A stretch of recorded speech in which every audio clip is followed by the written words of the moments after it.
barang-barang itu memang betul-betul saya pertahankan kualitasnya.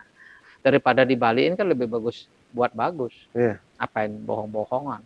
2 silver, 1 jewelry-nya di silver, kedua ada yang emas ya. Ini full silver berarti? Full silver. Dan ini mendekati murni dia. 720. Salah satu patung silver, naga silver terbesar yang punya Nuri ya? Muri. Muri ya? Iya, Rekor Nuri ya? Yo, hari ini gue udah sama seorang yang penting banget buat lo kenal, yaitu Pak Nyoman Iriawan, seorang founder dari UC Silver, yang lo bisa ngelihat dia seorang seniman yang bikin karya luar biasa. Langsung aja kita ngobrol. Pak, apa kabar? Baik, selamat sore Bill. Terima kasih sudah mampir ke tempat saya di UC Silver di daerah Batu Bulan, Gianyar. Terima kasih atas kedatangannya. Thank you, Pak. Pak, boleh cerita nggak tentang UC Silver nih? Gimana sih historical bisa kebangunnya UC Silver yang keren gitu? Terima kasih, Bill. Pertama-tama saya tidak bisa membayangkan, ya puji Tuhan saya bisa mendirikan UC seperti ini. Mungkin sedikit saya harus bercerita, Bill ya. Saya adalah orang dari desa. Desa saya itu adalah di daerah Gianyar. Kalau Billnya tahu Istana Tabak Siring, ke kiri 3 kilo itu ada desa kecil namanya Desa Calo.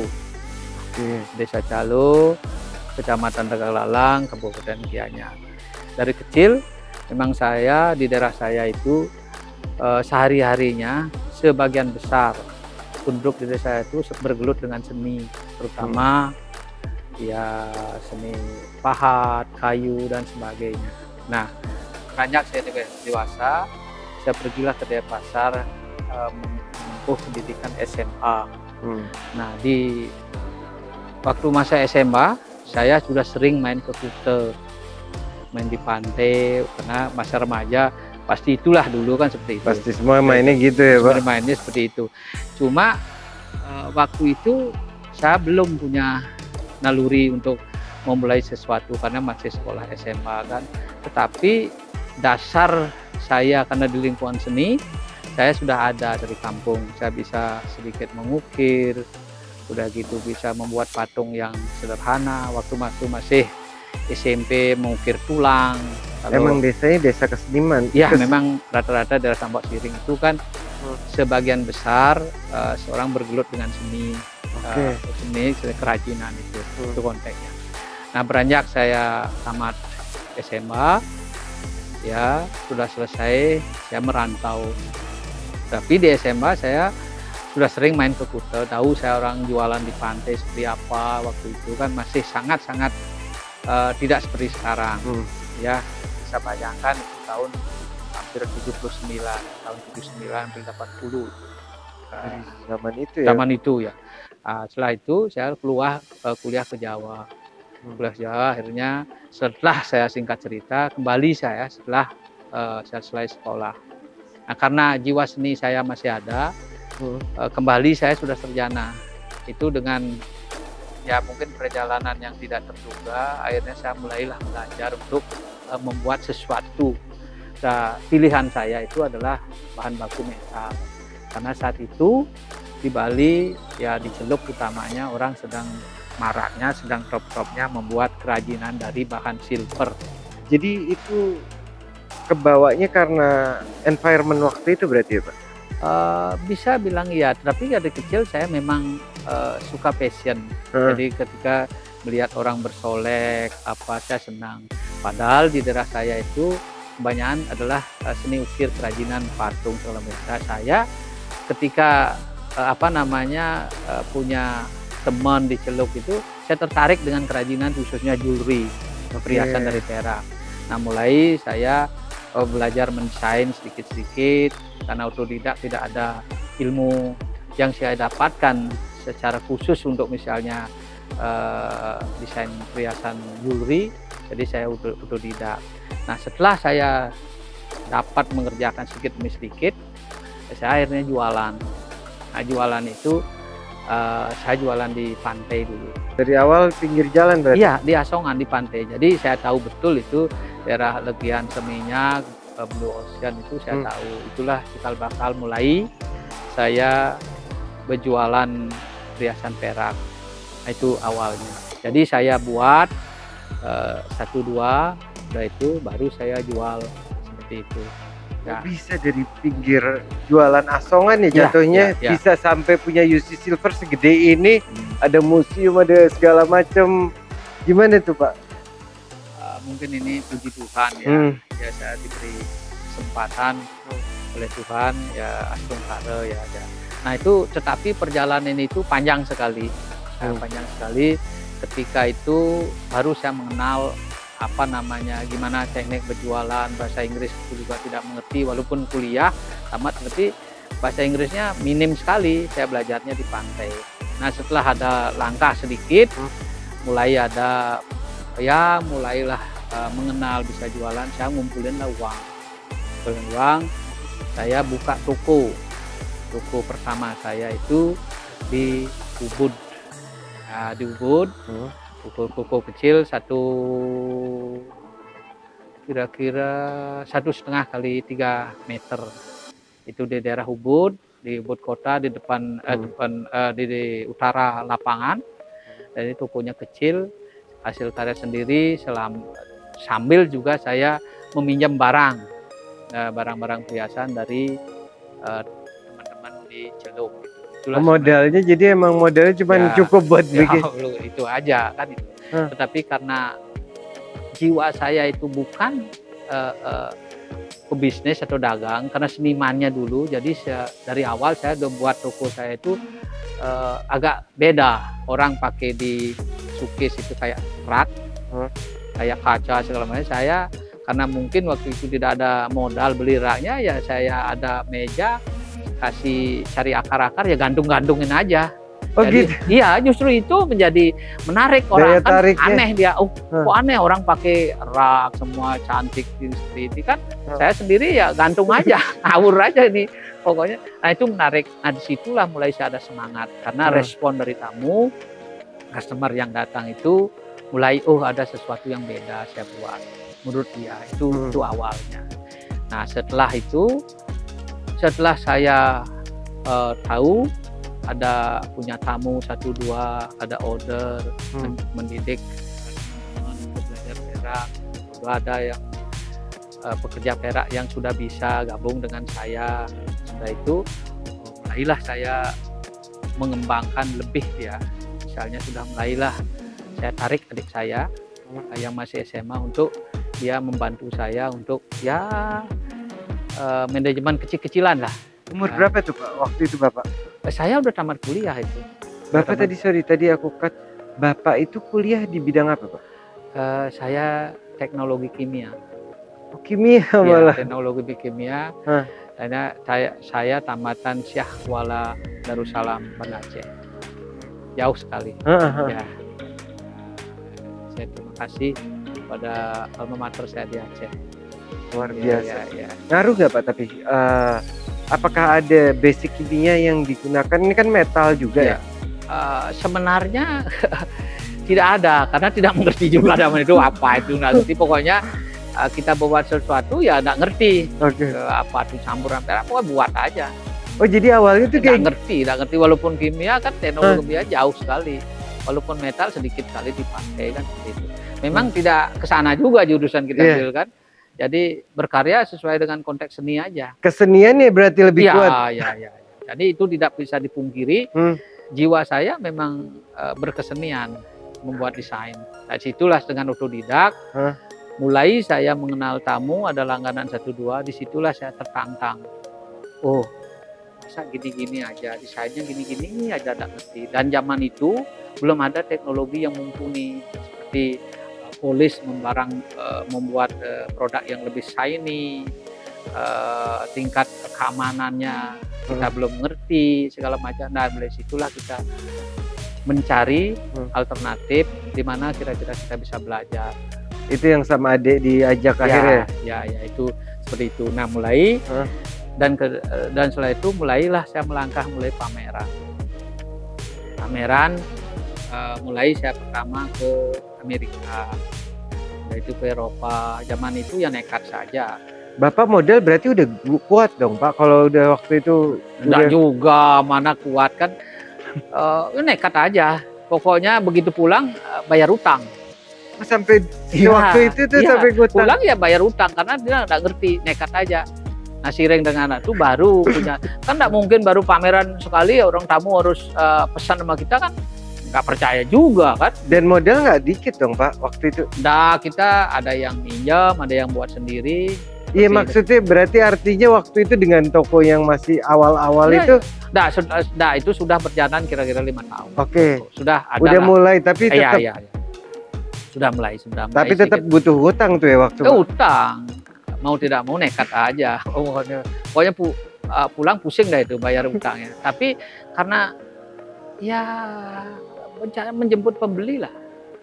Jadi alasannya untuk pergi pameran itu waktu itu untuk membuka pasar lebih. Kita kan tidak bisa retail, harus bisa memproduksi, artinya mencari pembeli yang continue, bisa sebagai langganan kita, sehingga setiap bulan itu kita ada pemasukan yang pasti. Kalau misalnya kita hanya toko aja kan tidak bisa mengembangkan lebih gitu. Ya, retailnya hanya segitu-segitu aja. Nah, itulah mulai saya mengenal di Jerman, gimana diajari cara membuat produk yang bagus, workshop yang bagus, pameran juga. Ya. Itu sudah jadi langganan. Orang Jerman, namanya Pak Bernard, itu seperti orang tua saya sendiri, sampai sekarang masih di Bali dia. Itu yang sangat berpengaruh di kontribusi ya sebanyak, karena diajari benar saya gimana memproduksi barang yang bagus, menjaga pekerja, ya, lingkungan, keamanan, kesehatannya. Nah, disitulah sehingga cetuslah workshop yang seperti Bill lihat itu. Cerita dikit dong Pak, tadi kayaknya menarik tuh, karena aku tadi sempat ngelihat workshopnya juga ya. Kayaknya proper banget gitu. Maksudnya punya mesinnya, aku nggak terlalu ngerti secara detail. Bisa ceritain nggak sedikit Pak? Setiap namanya kerajinan, toolnya, alat itu pasti sederhana. Apa yang ada itu aja. Ya, kalau saya di kampung dulu ya pahat, ada pisau tajam untuk patung segala macam, kan itu aja.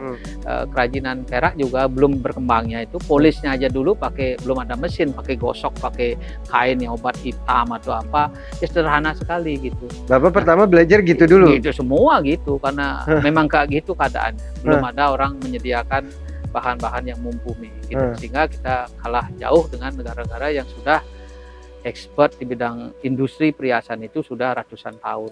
Tetapi karena Bali punya branding tradisional yang kuat, hand itu, tangan itu, nah itu menjadi suatu kekuatan pada masa itu.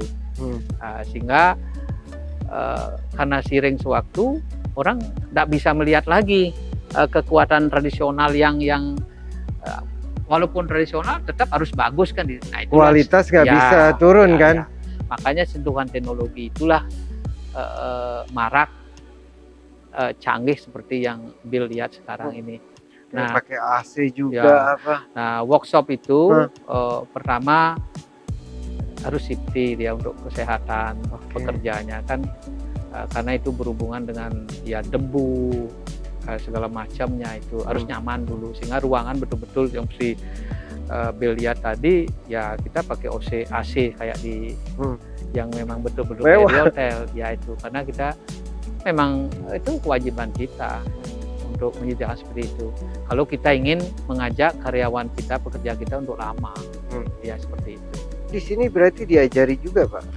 Gini, dari 15 tahun yang lalu UC Silver itu mengadakan pelatihan dia, karena kita sadar betul bahwa di sektor kerajinan ini harus kita yang mendidik, menghasilkan SDM. Karena Bill mungkin tahu ya, di Indonesia setahu saya belum ada satu sekolah yang memang menyediakan SDM seperti yang kita harapkan, misalnya desain perhiasan, silversmith, belum ada saya tahu gitu ya. Sehingga mau tidak mau kita harus mendidik gitu.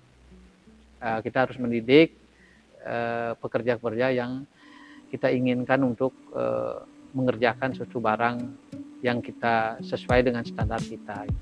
Berarti emang ada beberapa pegawai pun dari belum experience bisa jadi experience di sini. Iya, iya, benar-benar. Kita selalu, tapi di mana-mana kan sama, Bil. Artinya gini, kalau kita merekrut dulu merekrut 10 orang atau 20 orang, mungkin yang bisa akan bertahan, ya ini kan berhubungan dengan seni, talenta ini tidak bisa bekerja yang seperti lain gitu kan, karena ada memerlukan talenta dia. Passion juga ya. Seperti itu. Apalagi kalau dikaitkan dengan sekarang, masalah yang sangat besar kita hadapi sekarang adalah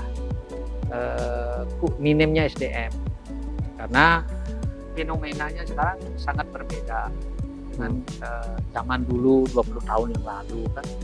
Kenapa? Karena di sektor ini mungkin orang tidak menarik lagi.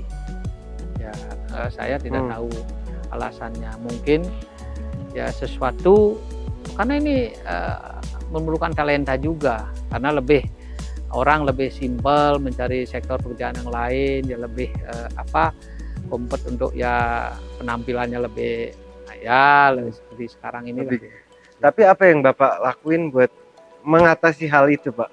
Nah, 10 tahun belakangan ini, karena perkembangan industri perhiasan ini, kita kompetisi dengan negara-negara maju, mau tidak mau harus ikuti, walaupun kita daerah kecil, perusahaan kita kecil, mau tidak mau, suka tidak suka, ya harus menghasilkan barang sesuatu yang bagus sesuai dengan standar di negara-negara maju, contohnya Cina, Thailand, India, seperti itu ya. Ya kita belajar dari orang-orang itu, apalagi belakangan ini 10 tahun ini teknologi perhiasan sangat-sangat mumpuni sekali dari semua sektor, baik itu desain, alat pembantu, dan tool-tool untuk membantu di pekerjaan itu. Berarti banyak juga alat sini tuh dikirim dari luar negeri, Pak? Iya, ya karena gini, seperti saya bilang tadi, memang kita negara yang belum ada untuk yang contoh misalnya mesin cast yang bagus, casting yang bagus, belum saya tahu. Mungkin ada juga merek lokal, tapi kita banyakan ini memakai yang standarnya sudah seperti itu negara-negara lain. Karena jadi kita udah standarnya UC Silver standarnya itu internasional sekarang. Iya, karena dituntut oleh pembeli kita. Ya. Bapak tadi kan ngomong kita kompetisi lewat lawan negara lain segala macam. Selain apa segitu impactnya, ciri khas Bali kalau kita punya standar yang udah setara sama mereka, dan apalagi yang kira-kira di UC Silver nih buat nandingi luar negeri nih bisa mengatasinya, Pak? Saya sangat percaya. Saya lahir di Bali, saya mengenal budaya Bali, dan ini adalah kelebihan kita di Bali karena art budaya ini menjadi satu kekuatan yang saya sudah warisi dari leluhur saya. Cuma masalahnya tidak aja sebatas itu aja, harus ada kualitas yang sangat mumpuni sesuai dengan standar yang diinginkan. Pada prinsipnya kan orang semua menginginkan pekerjaan itu tangan, handmade, karena itu nilai tertinggi yang dia harapkan. Ya, tetapi ketika barang itu diterima oleh pembeli, dia juga tidak mau yang jelek. Makanya itu ada bantuan sekarang, ada teknologi. Tetapi unsur manusianya 30% sampai 40% itu tidak bisa dihilangkan karena masih tergantung kepada talenta dari pekerjaannya. Contoh umpamanya sekarang ada desain 3D yang mungkin sudah lumrah lah di mana-mana untuk mendesain itu. Tapi konsep awal, finishing akhir dari kita mencetuskan idenya tetap orang. Dan itu harus punya talenta lebih. Ngomongin desain nih, aku tahu Pak Nyoman tuh juga ngedrawing kan, ngebikin desain-desain yang ada di UC Silver. Seberapa sering sih, Pak? Gini, dari awal saya memang itu hobi. Ya makanya saya dagang itu tidak begitu, ya karena pendidikan juga tidak ke sana, jadi adik yang handle, keluarga lah semua yang handle, karena ya kakak itu saya hanya fokus desain. Nah desain itu saya otodidak sebenarnya, Tetapi belakangan ini karena saya sering ikut seminar, belajar seperti di negara lain untuk gimana untuk masang pape, untuk setting diamond yang bagus, seperti ini finishing yang bagus, itu saya belajar keluar. Nah itu. Nah untuk desain, saya tetap pakemnya itu adalah tradisional Bali. Itu yang paling saya poin utamanya. Terlepas efek yang lain itu ada sentuhan ya modern sedikit, ya itu ya tetap, tapi at least Bali tetap. Gimana tuh Pak? Bapak biasanya proses pendesainan itu gimana? Mulainya berarti dari oret-oretan kertas atau gitu? Kan ada banyak pola, ya kan. Kalau saya karena perusahaan ini hampir sudah 34 tahun, saya kerjanya itu aja. Itu jadi sudah tahulah sedikit apa, misalnya tamu Amerika ini sukanya, Eropa ini karena jauh beda, sangat-sangat beda ya. Ada yang suka masih ya klasik seperti itu kan. Saya dalam itu adalah ada konsep dulu, ada dua. Kalau misalnya untuk yang reguler di mass product itu maksudnya reguler, yang order ya pesanan banyak, itu biasanya sudah ada pakem. Tamu Amerika ini pakem, saya ikuti aja, ikut trennya karena dia punya 4 musim. Ini apa nanti ini. Nah itu tapi tetap pakai terah Bali. Ya tetap sentuhan Bali ada. Tapi dengan pasar yang berbeda ya, itu ada. Ya ada. Eropa misalnya tidak mau terlalu tradisional sekali, tetap modern. Tetapi ada di sebagian kecil, tapi sebagian besarnya pasar itu ya mau yang simple. Secara modern. Average kita ngomongin ya. Di tim desain itu kan tidak ada sekolah khusus ini. Jadi kita merekrut orang sama seperti tadi ketika bisa bertahan nggak karena desain ini kan nggak bisa dipaksain seperti di sektor lain kan. Ketika ada pakemnya kan. Ada pakemnya. Kadang baru seminggu udah lari, bosan dia kan. Tapi tetap UC Silver punya komitmen. Kita tidak intinya untuk mendevelop teknologinya, desainnya, termasuk orang yang terlibat. Tetap kita didik sampai saat ini. Om kalau ngomongin kayak tadi itu ya, lihat juga kesenian kadang juga taste-nya kadang udah berturun juga. Ada apa namanya, di market kadang suka ada penurunan di kesenian. Kalau marketnya lagi naik atau lagi turun, ini kan Om ada pegawai juga. Itu gimana, ada kesusahan nggak dalam hal itu saat market naik turun itu? Ya kan gini, ketika ini fashion ini kan identik dengan branded ya. Ketika produk itu brand, dia nggak mikir lagi desain. Apapun kalau ada brandnya itu digantung, itu dibeli orang kan, itu sudah di benak konsumennya sudah terpatri. Nah kita ini dibilang brand iya, dibilang tidak juga iya, tidak di top itu. Karena di sini kita berkarya aja terus, tetap berimpact. Sehingga tim kita ini sebelum pandemi kita punya usaha di Bangkok, di Thailand, karena di situ lebih gampang saya mencari orang untuk desainer-desainer yang sudah siap pakai. Karena di sana kan ada university keluar, di situ lebih gampang. Nah begitu pandemi, karena sesuatu hal saya tutup dulu sementara. Nah ini kolaborasi ini bagus kita, karena saling bertukar ya, antar desain macam. Tetap ini efeknya ya kita harus terima itu. Nah kerja keras kita ini mau tidak mau suka dia harus menggali terus. Nah pasar Amerika, pasar ini kan gini, pergerakan pasar di fashion di mana-mana itu kan istilah sekarang itu long life-nya, daya tahan untuk hidupnya itu kan sebentar. Orang tidak mau, bentar lagi udah ganti dengan teknologi canggihnya, kompetisi semua negara ya. Kan seperti orang di fashionnya, di pakaian itu besok udah gini, lusa udah cepat sekali. Yang branded aja orang seperti cepat sekali ngeluarin, apalagi kita.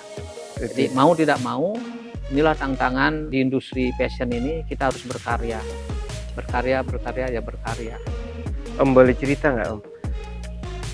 Titik poin, kayak turning pointnya dari yang tadinya kan, berarti Om kalau dari ceritanya aku nangkepnya di awal tuh struggling, masih asongan segala macam. Di mana titik poin bisa berubah dan apa yang bisa merubah itu? Pertama gini, karena didesak ya. Ketika misalnya kita masuk jadi asongan terus, ketika kita masuk punya toko pameran, ditantang kita ada order lebih, misalnya dulu bisa menghasilkan barang hanya 20 biji, ditantang, oh kamu bisa enggak 100 gitu. Mau tidak mau kan otaknya muter ini kan. Cari tukang, ngajarin lagi tukang kan, pinjam duitnya lagi kan, seperti itu. Ya, jadi ya didorong oleh pembeli. Nah, karena ada juga masa boomingnya, boomingnya gini. Kerajinan di Bali kalau nggak salah itu 2000 sekian itu ada booming dia. Jadi orang nyari Bali aja boleh. Nah, situ juga membantu. Kalau di seni itu kayak 2002, 2004 iya, tuh ya, kontemporer ya, tuh. Pokoknya orang cari apa aja ke Bali, seperti itu kan, itu ada membantu juga. Jadi ya di craftnya juga ada booming seperti itu. Iya ada. Nah sekarang dengan kalau makanya sekarang dengan era sekarang kita bukan pusing ya, harus lebih kemana lah. Karena kreatif, gini, satu orang mau beli sekarang. Dulu kan ketika misalnya orang datang ke Bali. Oke, karena belum ada teknologi yang seperti sekarang, beli mau jalan-jalan dia harus bawa oleh-oleh pulang. Sekarang kan ngapain beli oleh-oleh, orang dia beli sambil tiduran aja bisa pesen sebentar lagi nongol barangnya kan, ya kan? Nah, tantangan kan, jadi sudah kan nggak bisa bayangin lagi gitu. Paling happiness apa? Pernah kepikiran nggak? Turning point yang sangat luar biasa gitu, yang dari tadinya misalkan 10 bisa tiba-tiba besar perubahannya itu di mana? Itu sebenarnya saya tidak nyangka-nyangka, jadi itu sudah kayak udah ini aja. Iya, saya karena saya mengalir saja. Dan mungkin otak saya bisnis dari awal mungkin tidak bisa seperti ini. Jadi karena, secara itu kan udah tidak mungkin, karena saya otaknya kan berkarya. Nah, lucunya lagi ketika pandemi semua stuck dan seperti blek itu balik itu, saya masih bisa berkarya karena itu happy aja. Walaupun di belakang saya adik-adik saya malah untuk secara manajemen kan pusing ini, mikir pendapatan tidak ada, tapi saya masih happy aja. Karena itu buktinya, karena saya otaknya masih di seni aja gitu. Pegawai itu bisa reach berapa banyak waktu pandemi itu? Lumayan. Gini dulu sampailah ya lumayan lah, ada 400-an, 450-an lah sebelum pandemi itu lumayan goyang. Ya pasti rata-rata kan pasti. Apalagi Bali kan, Bali ini kan ya jiwanya turis. Bayangan aja, kita punya toko ditutup, pabrik ditutup, orang ngapain sampai beli, orang ngurusin sehat aja. Iya kan, bayangin rumah aja nggak bisa, nggak berani kan orang. Saya tetap aja, wah kayak gini ya, oret-oret juga gitu. Tapi masih bisa berkarya. Ya, tidak berkarya secara full, tapi otaknya sana separuh udah bisa. Jadi itu karya itu menjadi satu relaksasi. Ya, tapi saya terima kasih juga karena punya hobi itu. Akhirnya belum lagi itu sudah nggak tahu bayangin apa lagi. Itu juga membantu kan. Ya, sama dengan Bill melukis kan saat itu kan. Jadi ngilangin stres. Ya. Tapi luar biasa ya, maksudnya untuk di Bali yang mostly tergantung dengan turis kan ya. Boleh tahu nggak di sini tuh domestik apa internasional yang lebih apresiasi? Rata-rata di sini maaf ini ya Bill, maaf bukan lokal ya. 20 tahun yang lalu, 15 tahun yang lalu, karena kan metal itu masih investasi dia. Urutannya kan dia emas, kan itu pertama, karena dia beli emas, karena bisa investasi dijual kembali. Nah masalah di silver ini kan belum investasi dianggap, karena tidak ada di purna jualnya, tidak ada. Purna jualnya tidak ada kan, sehingga dia beli ini masih dianggap aksesoris yang di bawah levelnya itu, kan beli hanya ya iseng-iseng aja gitu. Nah seperti itu, sehingga beda sekali dengan, maaf ya, dengan orang yang luar itu, dia tidak melihat bahan baku. Jadi art passionnya kayak di Jerman ada orang plastik aja terkenal, ada desainer terkenal aja bahannya dari plastik, itu aksesoris terkenal gitu. Nah kita belum. Tetapi belakangan ini orang sudah mengenal perak, silver itu sudah mengenal. Jadi ya karena itu juga dipengaruhi oleh perusahaan-perusahaan jewelry yang sudah brand yang besar-besar itu sudah merambah ke material silvernya, sehingga mau tidak mau dia mengangkat juga market lokal ya. Market lokal. Tapi secara general berarti lebih ke bule ya? Ya, ke bule. Ke ini ya, foreigners lah ya. Iya, iya. Nah, dengan itu tadi karena ada pembicaraan ke sana, dengan menganggap bahwa perhiasan perak itu masih tidak dianggap investasi karena tidak bisa dijual kembali, maka di UC itu mencanangkanlah dari dulu, lama, dari mulai buka itu garansi ketika orang membeli perhiasan perak di UC, baik emas dan perak itu garansi seumur hidup. Artinya? Kalau dia misalnya orang Australia, ya beli barang sini, kan kasihan orang misalnya patah segala macam, kan tidak bisa dia perbaiki. Nah, dia pasti kirim ke sini, saya ganti dengan yang baru. Itu seumur hidup tuh, sudah berjalan. Nah, itulah kelebihan dari UC Silver. Jadi tidak usah takut, asal jangan hilang. Nah, itu hilang repot tuh. Kalau hilang gimana? Desain hilang kan tidak bisa kan. Kalau patah atau apa? Patah asal kirim aja sini, pasti saya ganti. Luar itu biasa. sudah lama. Seberapa penting kepercayaan customer buat Om? Karena di sini saya pertama adalah desain dan quality, itu yang saya pertahankan dari dulu, karena saya belajar dengan orang-orang expert dari beberapa negara. Ketika produk Anda bagus pasti dicari, ya kan. Jangan pernah membuat yang tidak bagus, kan seperti itu, sesuai dengan standar yang memang diinginkan. Nah, itu sehingga barang-barang itu memang betul-betul saya pertahankan kualitasnya. Nah, pasti harga nilai barang itu akan lebih dibandingkan dengan orang lain, pasti itu, karena tergantung kualitas. Tapi tidak lebih banyak sekali kan. Tapi kualitas ya pasti saya, karena dari itu saya bisa menjamin ini. Gini, ada beberapa negara yang checking quality dia. Nah, misalnya gitu, dia kirim barang 100, dia random 6, udah 7, cek lah. Kalau kualitas tidak bagus, ya balikin lagi. Nah, itu saya tahu betul. Daripada dibalikin kan lebih bagus buat bagus.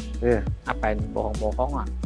Jadi kualitasnya ya, dan kualitas untuk internasional sama lokalnya sama? Sama, barangnya kan produknya kan satu, pabriknya kan satu, nggak ada yang beda.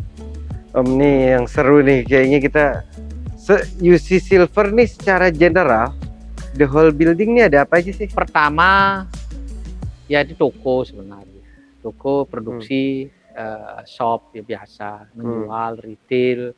Kalau produksinya ada yang berhubungan dengan yang continuous order dari beberapa tamu negara Amerika, Eropa, seperti itu. Ya itu sebenarnya ada yang Asia dari ke Jepang, seperti itu kan biasa reguler tuh. Tapi ini retailnya sebagian besar adalah untuk orang luar lah. Tetapi minat lokal sekarang saya sangat bersyukur besar sekali terhadap perhiasan perak. Karena di situ perak sekarang itu sudah bisa dibuat udah dari dulu ini dengan teknik finishing yang itu mendekati emas, ya white gold seperti itu, adanya rose gold seperti itu, plated yang sudah bagus, tidak ada seperti yang dulu-dulu, sehingga lokal itu menarik sekarang. Oke, itu kalau yang di UC di situ kan? Ya, dan saya tambahin. UC ada produk 2, silver 1, jewelry-nya di silver, kedua ada yang emas, ada gold-nya. Di situ saya pakai diamond, permata, sama mutiara. Itu tapi di emasnya saya hanya limited ya, hanya jual 1212 aja, sesuai artnya, tidak di produk banyak gitu. Oke, jadi ada yang pakai mutiara dan ini diamond juga ya? Iya, ada. Terus itu semuanya itu apakah satu jenis doang? Apa namanya, mass production, atau ada juga yang satu gitu? Satu aja, kalau di emas itu satu. Ketika itu jual, saya tidak buat lagi, kecuali yang barang kecil sekali. Kalau yang memang ada filosofi permatanya apa desainnya, pasti satu saya buat. Oh, kalau yang begitu kadang nggak pakai philosophical skill? Ya, pasti semua. Jadi itu treatmentnya udah kayak karya seni ya? Iya, ada. Karena di sini tidak ada bermain gram lagi, hanya jual dalam bentuk desain art. Kalau orang menjual emas kan mungkin ada pakai sesuai geraman apa berat, kan kita enggak. jadi main di art. Nah, terus kalau selain UC Silver, apa namanya di retail, toko itu ada apa lagi? Ini kedua nih ada tempat yang kita duduk sekarang ini. Ini ada namanya ya bilang museum ya koleksi ya gitu seperti itu. Di sini kalau Billnya lihat ini ada naga beratnya 720 kg.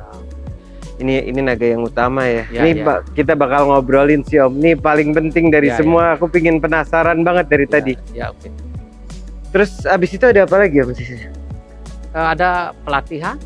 Kalau orang berminat, baik itu dari metalnya, permata, finishing. Pelatihan tuh bisa buat publik juga? Bisa untuk publik. Tapi biasanya reguler gini. Kita tidak satu-satu tidak. Karena ada yang 2 hari, 3 hari, ada seminggu, ada sebulan. Hanya sekedar ingin tahu. Kalau mau benar belajar, kita harus benar membuat komitmen awal. Mau belajar apa dulu? Karena bukan seperti saya dulu. Dulu orang belajar kan 5 tahun baru bisa. Kalau sekarang bisa cepat ya. Misalnya dia pingin tahu hanya solder aja, mungkin sebulan udah cukup. Polish saja, finishing 2 bulan udah cukup, sebulan yang bagus. Gitu. Oh jadi bisa saving waktu banyak ya? Ya bisa. Terus ada restoran juga ya di atas? Ya, ada restoran. Restoran favoritnya apa? Ini kan tetap orang ke Bali pasti ya kalau tidak salah ya, karena ini bisa jalur Ubud. Pasti bebek ini, ya bebek. Nah, saya sebenarnya tidak mengerti itu, Bill. Ya, itu ada orang-orang ya ada di tim itu mendevelop bebek ya. Ini buat ntar kita makan habis ini ya berarti Om. Taruh sini lucu. Terima kasih. Ini bebek apa nih Om? Ya, ini sebenarnya kalau nanti saya cuma garis besar ya, bukan bidang saya nih ya. Ntar Om bakal aku tanyain yang sampai mentok di sini. Kalau dari timnya ini bebek tungku. Oke. Tungku. Gede banget. Bebeknya ini rata-rata kan di berat 1 kilo, kadang-kadang 1,1 kilo. Tapi dipilih bebeknya yang tidak muda, tidak tua, sedang-sedang. Nah, proses ini dibuat digodok atau direbus dengan rempah-rempah yang banyak katanya, itu dalam 1 sampai 1,5 jam rebus dengan tungku ini. Tungku ini tidak pernah lihat, bukan ini sebenarnya. Ya kayak gini, direbus lah itu supaya menghasilkan bumbunya menyerap, kan itu kita kira ya. Nanti dalam bentuk orang suka apa, bisa goreng crispy, dibakar. Tapi intinya tungku ini menurut yang timnya itu bahwa itu digodok dalam tanah liat ini. Jadi itunya tungkunya. Ya ininya katanya memberikan aroma. Gitu. Udah Om, akhirnya habis ini kita nggak nanya-nanya, kepikiran bebek terus kalau dilanjutin ini. Silakan. By the way ini bisa beli di atas sini langsung? Iya ada. Ya, memang kita sampai saat ini ya responnya bagus. Karena kan selama ini ada bebek crispy yang gitu kan, crispy. Ini juga bisa di crispy. Tapi sistem rebusnya agak beda dengan tanah liat. Oke Om. By the way nih yang aku penasaran dari awal sih sebenarnya.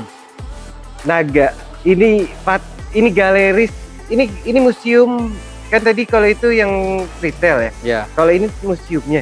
Museumnya tuh ada apa aja Om? Dan ini kayaknya ikoniknya. Ini ceritanya sedikit panjang. Ketika saya ada toko di sebelah, ya mungkin sudah ada ekspor juga sudah jalan, retail juga sudah jalan. Jadi terbersit di pikiran saya dengan keluarga, apa sih kita buat untuk kedepannya? Minimal nanti kalau jualan saja kan hanya sebatas itu aja. Paling orang bisa lihat itu. Nah itu satu. Kedua, apa sih kita bisa tinggalin untuk anak dan cucu kita? Nah udah itu saya konsultasi dengan orang tua. Orang tua saya ini kan tidak sekolahan, tapi ya asungkara, saya sangat berterima kasih dengan orang tua saya karena dia memberikan banyak inspirasi. Kalau dia bilang ya kalau kamu ada lebih rezeki, buatlah sesuatu yang bisa nanti anak cucu itu bisa lihat lah, nanti bisa ada kasarnya diwarisi lah gitu hasil karyamu itu. Nah sehingga saya dengan riset segala macam apa yang saya buat. Kalau buat ini sudah ada, buat itu sudah ada, kan seperti itu. Sehingga tercetuslah membuat patung besar. Patung besar biasanya di Bali kan Barong, Garuda, kan seperti itu. Ya nampaknya nggak biasa, ini kan sudah ada di mana-mana, walaupun besar. Nah, saya terbesitlah saya naga. Nah, setelah saya dalam otak saya, pikiran saya, oh naga itu, mulailah saya riset. Itu kepikirannya berapa lama tuh proses dari? Ya setelah ngumpul dengan keluarga, saya cetuskan dengan keluarga, gimana kalau buat naga gitu. Oke, setuju naga aja gitu. Nah setelah itu baru saya mulai konsep. Itu konsepnya hampir 6 bulan saya buat. Sketch konsep apa naganya kayak apa, model apa. Misalnya apa sih ini? Ya gini, pertama membuat suatu barang yang kita tidak pernah buat dan besar kan tantangan, dan ini gagalnya banyak nih Tim. Ya gagalnya awal gagal sekali, dan kebetulan ini seniman yang menangani pool ini selain saya itu adalah seperti anak sendiri di kampung sendiri. Nah, ini dibuatnya di kampung Calon. Di kampungnya Calon selama 5 tahun. 5 tahun karena ini model tekniknya adalah tradisional tatah, ukir. Tatah itu bahasa Bali, tatah. Tatah itu artinya dipahat dari dalam. Dipahat. Ya teknik pahat ini tradisional sekali itu. Jadi di Bali ada, kalau yang tatah itu ada di Kelungkung, Kamasan, kayak orang Padupakara itu. Bukan pakai molding gitu nggak? Enggak. Ini pakai tatah. Pakai tatah semua. Jadi pahat. Jadi one by one ya Om? Ya ini saya sisik ini ada 1-2 orang yang buatnya sisik naga aja, bosan dia. Kebetulan ya buatin sisik aja disuruhnya itu aja, ini buatin gini aja terus gitu seperti itu. Ini kalau dihitung sisik-sisik nggak ketahuan berapa itu. Nggak bisa ngitung lagi itu. Tapi ini saya harus jujur ini gagalnya banyak sekali. Nggak cocok orang buat kayak gimana selama kan nggak ngerti, nggak ada experience, nggak ada pengalaman untuk spesiali gede ya, maksudnya biar teman-teman di luar juga ngerti. Saat bikin patung kecil sama gede tuh distorsinya. Nah, sekarang yang paling sulit adalah kan gerak gitu. Ketika orang memahat satu bahan kayu, dia kan dari awal sudah bisa dia kemana. Ini kan membentuk nol dia. Jadi metal seperti ini gitu. Misalnya orang merancang dengan kayu dari awal sudah tahu ke sini. Ini kan ini susah. Sehingga menggabungkan ini menjadi seperti ini ya. Saya sendiri mengalami kesulitan, tapi dengan tekad yang kuat akhirnya terus seperti ini. Itu orang tua tuh ibu berarti ya? Ibu. Ya. Ini sebenarnya jujur ini persembahan kepada orang tua saya. Ini bagian dari ya mungkin ini ya dia juga yang memberkahi sehingga terus karya seperti ini. Ini asli, dan yang buat juga ya masih seperti anak karena satu nenek di kampung. Jadi ini dibantu oleh keluarga orang juga. Tidak ada orang luar, jadi murni orang kampung saya. Ini kalau boleh tahu detailnya, ini full silver berarti? Full silver, dan ini mendekati murni dia, karena tatah itu tidak boleh dicampur dengan alloy. Kalau buat perhiasan itu biasanya kan 925, sisanya itu pasti pakai alloy supaya tidak lembek kalau buat gelang atau apa. Ini kalau tatah biar mau dia tingkat lenturnya dia mendekati lentur, dia harus mendekati murni. Jadi emang benar-benar fully. Ya full murni. Berapa kilo Om? Ini 720. Udah hampir setahun nih. Iya 120. Karena ini terlalu lama, bosan juga. Ya 5 tahun kan bosan bolak-balik konsep lagi, ini salah ini kita. Apa yang biasanya repot itu bagian mana? Kan ketika menjadi satu kesadaran, ini kan part yang dipakai. Sekarang badan secara keseluruhan, itu yang menjadi tantangan gimana gerak dia ini supaya mendekati. Kan ini kan masih ular sebenarnya, karena ini supaya liuknya berasa bagus, banget seperti ini kan seperti itu. Sehingga nanti setelah dia format badannya tahu semua, itu dekorasinya, dan paling kesulitan itu adalah kepala. Kepala detail banget ya. Karena itu kan besar, ya itu susah sekali dari samping, dari kiri kanan, formatnya bilang cocok gitu. Gayanya banyak yang beda-beda juga ya? Ya, karena ini kan 9 kepala nih. 9 kepala, saya tetap pakai konsep Bali sedikit, arah angin dia. Kenapa pakai 9? Itulah ada makna tertentu juga. Jadi secara filosofikal juga nggak ngarang dong? Ya, tidak ngarang. Kedua, supaya ada gerak dia. Jadi setiap patung yang ada di UC itu pasti komunikatif dia. Misalnya kalau Bill lihat babi naik sepeda, dia nggak ada yang sendiri, karena komunikatif. Jadi ngomong gitu. Ini juga sama. Jadi ada gerak yang saling berkesinambungan dia. Kalau buat naga misalnya panjang satu bengong aja, nggak seru. Saya tuh kurang ya. Jadi semua komunikatif. Kalau lihat orang yang memikul ini pasti geraknya beda semua. Ini jadi, gambaran apa sih Om, orang mikul naga gini? Pertama ada ekspresi senang, kedua capek tapi tetap senangnya ada. Dia bergembira, sorai seperti itu. Itu aja konsepnya. Ya karena gini, kalau saya taruh tanpa ada orang memikul, performan artnya kan kurang. Jadi didudukin aja gitu bengong kan. Jadi kayak dipikul lah, kayak biar ada di arak lah gitu sih. Ini benar-benar kelihatan magisnya ya. Jadi ini beratnya 700 kilo. Jadi 720. Salah satu patung silver, naga silver terbesar yang punya Nuri ya? Muri ya? Rekor Nuri ya? Saya belum pernah ngecek di luar apakah ada lebih besar di ini. Tapi setahu saya belum dapatkan infonya kayak gitu ya? Sebenarnya dulu maunya 1 ton ini. 1 ton. Karena saya untuk persembahkan dengan kedua orang tua saya, tapi orang tua saya keburu sudah dipanggil, jadi takut saya cetuskan di 720 aja. Itu diselesaikan dalam 5 tahun. Buat ibu itu ya? Ya, untuk ibu saya. Yaitu cetokan tangan ibu lebih mahal daripada Muri Om. Ini karya emang dibikin secara emang buat represent ke orang tua ya? Emang ini karya seni ya Om? Dari awal saya tidak merencanakan beratnya berapa, hanya buat aja. Kebetulan waktu itu ya akhirnya tercetus segitu. Jadi kan dulu gagalnya awal buat kecil sekali, gimana? Akhirnya karena mulai dari kepalanya yang paling nomor 1 besar itu, mau tidak mau ikut ya. Jadi kita nggak ada kesempatan untuk berhenti ya kan. Kalau ini besar, ini kalau kecil lagi kan nggak make sense ya. Akhirnya mau tidak mau ya tertatih-tatih juga kita ya harus selesaikan gitu, seperti itu. Jadi tapi itu juga ada baiknya. Artinya ya dengan tantangan seperti itu akhirnya terus seperti ini, walaupun secara ya mungkin finansial kan ya berat juga kan ya. Iya, makanya ini secara craftsmanship-nya, secara ini ya itu kali ya powerfulnya Bali ya. Kalau udah persembahan jadi Bill bilang tadi kan orang tua, restu orang tua itu yang mungkin membuat juga ya dikasih jalan untuk ya dapatkan rezeki untuk bisa buat ini kan gitu. Kalau udah doa orang tua langit kebuka.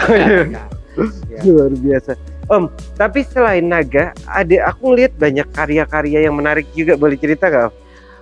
Ini sebenarnya mungkin saya cerita sedikit panjang. Kalau Bill lihat ini ada silver juga nih dalam bentuk ornamen, ada cincin. Kalau ornamen-ornamen terlihat tadi itu kan ini sebenarnya dari 20 tahun yang lalu. Gini ceritanya. Jadi waktu itu kan saya terbersit apa sih ornamen Bali yang ada di ornamen Bali, khususnya saya bilang itu patre. Ada patre Punggol, patre Cina, patre apa yang lain-lain, dan lain-lain yang dipakai ornamen khususnya di tempat sembahyang, di rumah-rumah. Ya itu sebenarnya, sehingga saya riset zaman itu, tapi zaman itu hanya riset aja karena belum mencukupi untuk ada kemampuan. Tapi di situ udah terbersit saya gimana caranya. Pada suatu saat saya punya satu tempat, belum terpikir naga, ini duluan ini. Naganya kan belakangan. Ini duluan ini ornamen ini. Jadi ini modelnya lebih ya karena ini ornamen ini sudah pertama mulai dulu dari alat upacara. untuk orang pendeta itu. Jadi di pojok sana tuh ada tempat tirtanya, air sucinya itu saya buat pertama. Dan itu Tapi berkembang. nggak kecil juga ya Om, kalau aku perhatiin lagi ya, gede-gede loh silver. Nah, ini ornamen saya duplikasi nih. Iya. Duplikasi, tujuannya satu aja. Semua ornamen yang ada, yang saya dapat sumbernya saya duplikasi, saya buat barangnya.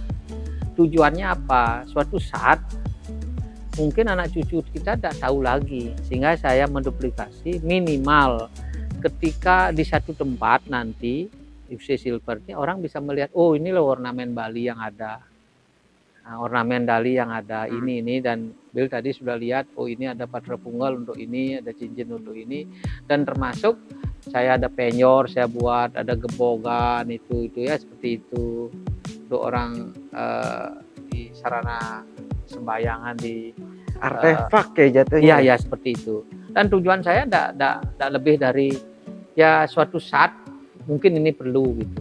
Nah saya mulai 10 tahun ini lebih gencar lagi seperti ini. Ada tadi lihat yang baru itu adalah rumah Bali, komplit rumah Bali dari silver. Nanti itu ada di situ sehingga nanti suatu saat mungkin diperlukan gitu. Nah, saya tidak memikirkan apakah ini diapresiasi atau tidak, tapi tetap saya komitmen bahwa ini saya akan bukukan bahwa ini loh milik orang Bali loh. Jadi ini milik orang Bali, ornamen yang sudah ada dari nenek moyang saya dari dulu. Itu tujuan sebenarnya itu. Dan sampai saat ini saya tetap menggali, berkarya lagi, kira-kira cari masukan apa yang belum saya buat itu sebenarnya intinya. Oh, jadi ini benar-benar ya hitungannya buat makemin ya Om, jadi nggak dimaling juga. Ya mungkin seperti itu ya kan, karena kan siapa tahu suatu saat ya mungkin anak cucu atau udah generasi keberapa itu mungkin tidak mengenal lagi ini karena tidak tahu ya kan. Nah inilah salah satu saya punya tujuan itu. Nah itu distribusi ya. Kadang yang sekarang kita pikir common yang biasa kita lihat belum tentu ntar ya mungkin suatu saat kan pergeseran apalagi canggihnya teknologi sekarang, modernisasi, perkembangan zaman seperti ini, mungkin hal ini mungkin sudah dikesampingkan kan, itu orang bergelut dengan teknologi yang canggih-canggih, yang ini mungkin tidak ada orang care lagi, peduli lagi. Nah ini bagian dari keinginan saya, dan ini bukan baru Bill ya, ini 20 tahun yang lalu sudah. Berarti ini tapi sampai sekarang berarti artinya itu masih tetap cari. 20 tahun tuh berjalan ya? Ya bukan riset begitu. Pertama saya buat ada ornamen ini 1, 2. Saya kan harus cari otentiknya dulu. Walaupun barangnya tidak tahu fisiknya, tapi ini minimal informasi, oh seperti patra punggal dipakai di mana sekarang, apa saya bisa buat dari ini, minimal dari gambarnya saya bisa. Berarti ada beberapa yang sampai sekarang aja tuh udah mulai agak langka dong. Nggak tahu saya barang ini ada di mana, nggak tahu juga. Nggak tahu juga. Sama seperti cincin yang tradisional ada gini itu di mana sekarang kan nggak ada aslinya ya. Aslinya. Kalau orang menduplikasi kan bisa masih banyak kan. Cuman yang aslinya udah tidak ada. Nah, saya tetap berkarya nih, tetap masih ya pelan-pelan, dan nanti mungkin saya minta tolong juga dengan Bill, mungkin bisa dalam bentuk kita buat buku nanti. Tapi ini sudah ada datanya ya buat buku, sehingga nanti ketika nanti ini dalam bentuk buku dan ada fisiknya, minimal kan bisalah sebagai ya bekal untuk nanti mengedukasi ya. Kita pingin banget kalau masalah untuk kebudayaan, untuk kesenian emang harus kolaborasi, dan insya Allah sih kita sangat happy untuk melakukan hal-hal kayak gitu sih Om. Malah satu kehormatan besar kalau untuk lakuin itu. Ya, terima kasih. Karena iya generasi muda kan butuh banget nih, kalau enggak hilang semua kan. Om, selain itu juga batu yang aku lihat ini banyak banget batunya, dari belakang batu segede-gedenya apa ini? Gini batu juga lama karena ini kebetulan kita kan bergeraknya di jewelry perhiasan, identik dengan permata kan. Permata yang kita pakai selama di perhiasan itu kan kecil-kecil yang sudah ready to use ya, dipakai di cincin, di kalung atau di mana kan. Nah sekarang untuk memperkaya ini sebenarnya untuk edukasi ya. Saya bilang edukasi kenapa? Karena mungkin orang juga banyak yang tidak mengerti permata, karena konteks permata itu kan ada bahasa Latinnya, kalau di lokal misalnya ada nama kecubung itu misalnya di Kalimantan kan, padahal kecubung itu sebenarnya familinya ametis, dan ametis itu banyak warna, tidak kenal seperti yang itu yang warna ungu seperti itu, ada warna lain. Nah ini sebagai edukasi, walaupun saya tidak expert sekali di bidang itu, tapi minimal ini bahan baku permatanya seperti ini loh, ini asal dari mana, jadi seperti apa jenisnya, seperti itu edukasi aja. Ada fosil juga ya? Iya ada fosil, karena kan jadi kesatuan di ornamen Bali saya punya, edukasi di permata juga, bahan baku permata juga saya ada, seperti itu. Jadi emang kontribusi ini ruangan itu keseluruhan sebenarnya ini juga bentuk ruangannya juga unik ya Om? Jadi di UC Silver itu semua konsep bangunannya itu punya konsep dia. Jadi satu, jarang ada pintu dia. Jendela aja nggak ada Om? Kokoh seperti itu, jadi kayak kokoh berdiri tanpa ada jendela. Nah ini sebenarnya konsep dungki. Kalau orang mau cari ikan ke laut kan ada dari rotan itu tempat ikannya itu, setelah dapat ikan tempat ikan ya itu kalau bahasa Balinya dungki. Ya itu saya konsep baik di restoran atas yang lain itu pasti saya kalau enggak potong setengah atau di kepalanya potong, karena ada filosofi. Apa filosofinya? Ya karena kan untuk mencari rezeki yang bagus kan, seperti itu. Oh ikan kan ya, tempat naruh ikan. Tempat naruh ikan, dan selalu hanya pakai pintu masuk dan keluar aja. Jadi kokoh maksudnya. Ya, jadi seperti itu.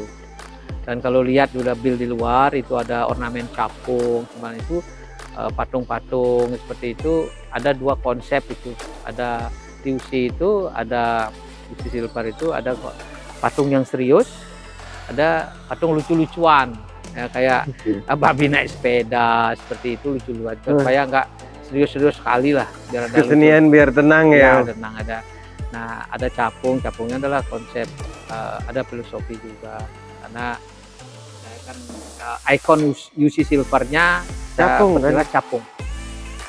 Capung jadi tagline-nya itu sebenarnya kan dragonfly, saya tambahin sweet ya. Kenapa sweet? Ya bahasa-bahasa gini karena dipakai kepada orang yang ya cantik seperti itu tidak seperti itu. Tetapi filosofi capungnya itu tetap saya, karena saya hidup di desa, di bagian dari kecil saya, jadi mengenal binatang-binatang itu saya ambillah ikon capung, karena capung juga kalau tidak salah adalah lambang kemakmuran. Dia mempunyai distribusi yang besar dalam rantai makanan, sehingga ketika binatang yang kecil itu sudah tidak ada, pasti di tempat itu pasti tanahnya tidak subur, kan seperti itu. Nah itulah saya angkat, sekecil apapun binatang itu ya saya angkat menjadi karya seni yang bisa nilai jual. Tapi itu sudah lumrah sebenarnya di dunia perhiasan. Itu binatang yang lumrah dipakai perhiasan kan ya kodok, ular, capung, butterfly, kupu-kupu kan seperti itu. Ya ada burung hantu. Hewan-hewan itu kalau saya paling senang seperti lihat di meja ini kan semua pakai binatang kan, karena gerak binatang itu kan orang lucu kan. Ini ada kuda nih, waduh. Seperti itu kan. Jadi ya lebih suka bermain di binatang ya. Binatang karena lebih fleksibel untuk gerak ya. Nah, dan di sini juga ada beberapa patung yang sebagai ornamen tambahan. Saya pakai patung Nusantara, ada dari Maluku, Bali, Jawa, ada Irian seperti itu. Cuma memperkaya ruangan aja. Om, kalau mungkin nih pertanyaan terakhirku, apa sih harapan Om kedepannya untuk UC Silver dan buat gerakan-gerakan Om sendiri? Pertama, UC Silver kedepannya tidak sampai di sini saja. Satu, UC Silver adalah satu perusahaan yang menghasilkan jewelry high quality dengan harga yang sangat terjangkau. Itu satu. Kedua, karena saya ini seni, saya tidak akan pernah henti-hentinya bergerak di seni untuk silver. Ketiga, menggali budaya-budaya Bali sejauh saya mampu untuk melestarikan itu. Dan keempat, pasti saya ya tetap tempat ini sebagai edukasi. Ya, walaupun kecil kontribusinya minimal ya memberikan kontribusi juga kan. Orang mengenal permata, bisa mengenal ornamen yang saya bukan lestarikan, menduplikasi sehingga orang bisa melihat seperti itu. Jadi tidak berhenti di sini karena saya adalah bergerak di art, jiwa saya ada art, apapun berhubungan seni pasti saya lakonin semasih saya diberikan sehat daripada Tuhan, saya widi seperti itulah. Jadi mudah-mudahan saya bisa berkarya untuk ke depan. Selain ya memajukan perusahaan ini dikenal lebih luas lagi dan ya tetap mensejahterakan karyawan saya dan selagi juga mendidik orang-orang yang mau bekerja di seni. Dan ke depan saya punya di UC itu plan baru. Saya akan membuat seperti taman patung yang sangat unik nanti, sangat unik. Di situ saya kalau ini tercetus ini, jadi ini depan ada taman patung, di situ sebagai art object juga bisa dimanfaatkan orang fashion show yang lain daripada lain, tidak seperti biasa. Ada sekolah seni di Bali mungkin dia akan berkolaborasi, berikan ruang lah di sini untuk berkarya. Itu harapan saya ke depan. Mudah-mudahan itu bisa tercetus sehingga antara seniman yang masih di dunia pendidikan pun saya akan sangat tanpa ada tempat seperti ini kan gimana lagi orang bisa berkarya. Itu kira-kira mudah-mudahan ini bisa terwujud untuk ke depan.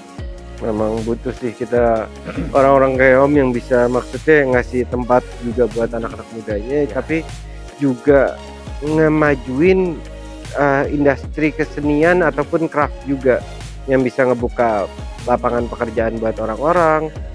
Terus juga sini juga bisa dibuat pameran berarti ya Om? Bisa, karena dulu sebelum pandemi sering ada aktivitas ini. Karena saya sebenarnya welcome Bill ya. Ketika ada anak muda yang punya konsep yang betul-betul ya sesuatu yang beda, pasti saya welcome. Silakan welcome datang. Kita buat konsep bersama. Ayo saya tantang ini anak-anak muda yang mau berkarya dari aspek apapun, seni apapun segala macam, silakan.